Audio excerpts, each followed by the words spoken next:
হয়েছে আব্বা? আজকে রাতকে তিন জায়গায় ডাকাতি হয়েছে। অনেক প্রতিদিন রাতকে এই বন্যার উপরেতে প্রতিদিন রাতকে ডাকাতি হয় বেশি। এদিকে ইয়া দিয়া লঞ্চ দিয়ে ইয়া দিয়ে আইয়ে স্পিড বোট দিয়ে আইয়া ডাকাতি করে থাকে।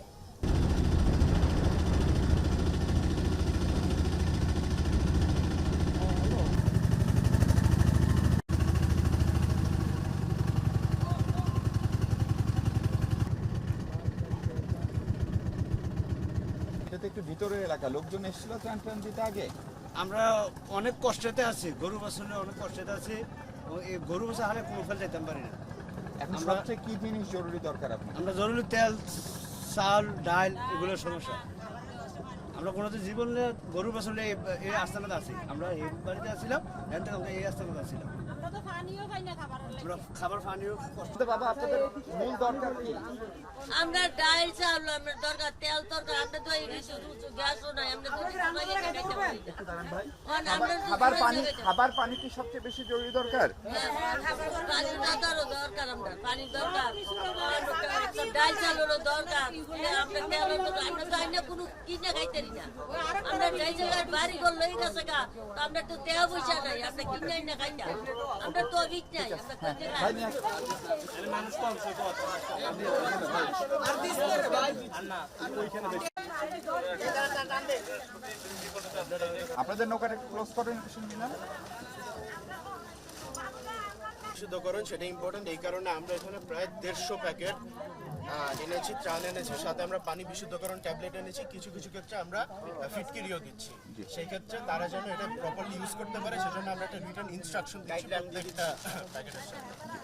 আপনারা এই আরেকটা জিনিস হচ্ছে, একটু দুর্গম এলাকায় যাওয়া অনেকেই কঠিন, আপনারা কি একটু ভেতরের দিকে যেতে পারছেন? আমাদের আসলে আমরা সেই পরিকল্পনা নিয়ে এসেছি। আমাদের বোটটা যদি খেয়াল করেন, এটা স্টিলের বোট, অন্যান্য সব কাঠের বোট।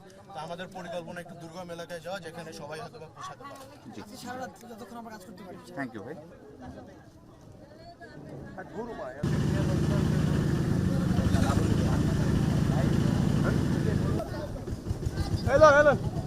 আসেন। কাকে কি সমস্যা হচ্ছে বলেন তো রাতে? পরশুদিন রাত্রে নাকলে ডাকাতি করতেছে লইয়া বুড়িসং জানিয়ে আইছি ওরা আর আইছে না, ওর জন্য কথা রাখতে আমাদের একটু লক্ষ্য রাখবেন আর কি, যাতে আমরা ডাকাত এলে আপনারা পাইতে পারি কি, নাম্বারটা নিলে আমরা ফোন করলে যাতে আমরা রক্ষা করতে পারি। কি হয়েছে আব্বা? আজকে রাতকে তিন জায়গায় ডাকাতি হয়েছে। অনেক প্রতিদিন রাতকে এই বন্যার উপরেতে প্রতিদিন রাতকে ডাকাতি হয় বেশি। এদিকে ইয়া দিয়া লঞ্চ দিয়ে ইয়া দিয়ে আইয়ে স্পিড বোট দিয়ে আইয়া ডাকাতি করে থাকে কেন্দ্র থেকে। আসসালামু আলাইকুম। আচ্ছা, আমরা শুরু করছি যদুপুর থেকে, যদুপুর হরিপুর হয়ে বাক্সিমূল আসছি আমরা, ঠিক আছে। আমাদের এখানে যা দেখলাম, এখানে অনেকগুলো মানুষের সাথে কথাবার্তা বলছি। এখানে প্রধানত সমস্যা হইতেছে কি, মানে স্কারসিটি হচ্ছে আপনার শিশু খাদ্যের, তারপর হচ্ছে শিশুদের আপনার পানিবাহিত যেসব রোগগুলো হয়, পেট ব্যথা, স্কিন ডিজিজ বেশিরভাগ, ঠিক আছে। তারপর এখানে বেশিরভাগ কিছু মানুষ আছে আপনার যে তারা খুব ভালনারেবল, যেমন প্রেগনেন্ট মহিলা আছে, প্যারালাইজড মানুষ আছে, কিছু মানুষ আছে তারা আবার অন্য জায়গায় যাইতে চাইতেছে, তাদেরকে আমরা দিতে পারতেছি না, কারণ আমাদের ট্রান্সপোর্টেশনে খুব আমরা বেসিক্যালি আমরা আসছি রেস্কিউ করতে। আমরা আসছি জাহাঙ্গীরনগর বিশ্ববিদ্যালয় থেকে আসছি, কিছু আছে আমাদের নরসিংদী থেকে ভাই আসছে, কিছু কুমিল্লা থেকে। এখন বেসিক্যালি সবচেয়ে মানে অভাব হইতেছে আপনার শিশু খাদ্য আর ওষুধ, বিশেষ করে আপনার পর্যাপ্ত ওষুধ নেই। আপনার বিশেষ করে পানিবাহী যেটা আছে, তারপর আপনার এই গ্যাস্ট্রিকের ট্যাবলেট।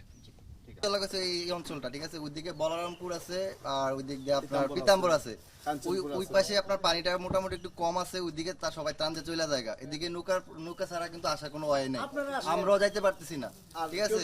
আর আমরা এখান থেকে যাইতেছি না মূলত রাতের বেলা কিন্তু ডাকাত আসে প্রত্যেকদিন রাতে। ওই দিন রাত্রেও আসছিল আপনার টলান বোট নিয়ে আসছিল, স্পিড বোট নিয়ে আসছিল। তো আমাদেরকে জিজ্ঞাসা করতে থাকে কেউ আছে কিনা, তো আমরা যখন বলছি যে আছে, তারা কি করছে, আমাদের যদি উদ্ধার কর্মী হইতো আমাদেরকে উদ্ধার করে নিয়ে যেত, কিন্তু ওরা আমাদেরকে উদ্ধার না করে ওরা ওইদিকে পালাই গেছে। ওইদিকে যদুপুর আছে, যদুপুরের দিকে চলে গেছে। ওইদিকে আবার ওইখান থেকে আবার ওরা চুরি করতে পারে নাই, ওইদিকে দৌড়ে নিয়ে আবার ওরা এদিকে চলে আসছে, ঠিক আছে। রাতের বেলা কিন্তু চোর ডাকাতের ভয় কারণে আমরা এখানে আছি, নয়তো আমরা সব আশ্রয়কেন্দ্রে চলে যেতাম। আশ্রয়কেন্দ্রে যাচ্ছি না আসলে, আমরা এখানে এত তিলে তিলে করার আমাদের যেই যাই আছে, আল্লাহ যাই দিছে, এগুলাতে এখন আমরা রক্ষা করার জন্য আমরা যারা আছি তারা আছি আর কি। আর এমনিতে কিন্তু সব ফ্যামিলি চলে গেছে, আমরা 4-5 জন যারা আছি, পুরুষ যারা আছি তারা আছি এখানে। আর মূলত হয়েছে কি, আমাদের যে ত্রাণের যে বিষয়টা, ওইটা এদিকে চিপাটার কারণে এই গাছের কারণে কেউ ঢুকতে চাচ্ছে না, যারা শর্টে দিয়ে চলে যাচ্ছে। এই যেমন আজকে ভাইদেরকে আমি হাতে টানে নিয়ে আসলাম, এই কারণে আমরা আজকে পাইলাম আর কি আপনাদের জন্য ইনশাল্লাহ।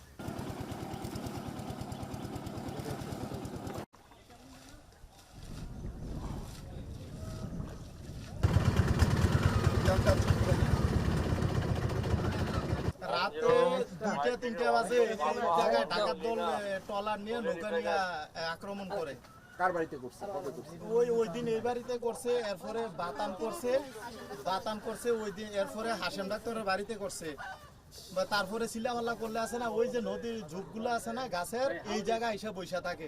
পরে যখন আমরা লাইট মারি না, লাইট মাইরা আমরা সিলামাল্লা করি, তারপরে ওই দিক জায়গা। ভাই দুইটা ইস্যু, একটা হচ্ছে যে ডাকাতির একটা অভিযোগ আসছে বিশেষ করে একটু দুর্গম এলাকায়, কারণ এসব এলাকায় সম্ভ্রান্ত বা একটু ভালো বাড়ি যাদের তারা তো জাননি, সেটির জন্য আইন শৃঙ্খলা বাহিনী কি ধরনের পদক্ষেপ নেবে বা এই ধরনের যে আপনারাও পাচ্ছেন কিনা? না, আমরা ঢাকাতে আজকে যে ত্রাণ বিতরণ এবং রেস্কিউ কার্যক্রমের করার সময় আমরা যে নতুন একটা কমপ্লেন পেলাম, এটার ব্যাপারে আমরা হয়তো বা আর্মিকে এবং যে ল এনফোর্সিং এজেন্সি যারা আছে তাদেরকে আমরা হয়তোবা ইনফর্ম করব, যাতে একটা পেট্রোল বা কিছু একটা, এমনিতে রাতের বেলা অপারেশন চলছে, কিন্তু যাতে রাতের বেলা তারা এক্সট্রা ভিজিলেন্ট থাকে, যাতে তারা কোনো ধরনের যদি সমস্যা হয় সেক্ষেত্রে যাতে যোগাযোগ করতে পারে। তাই তাদের জন্য এই জন্য আমরা নাম্বার দিয়ে যাচ্ছি, যদি পসিবল হয় তাহলে আমরা কন্ট্যাক্ট করলে হয়তো আমরা এই এলাকাতে তখন পেট্রোল টহল কার্যক্রম করতে পারবো। জি, আপনারা একটা বিশেষায়িত পেট্রোলের কথা চিন্তা ভাবনা করছেন কিনা কয়েকদিনের জন্য?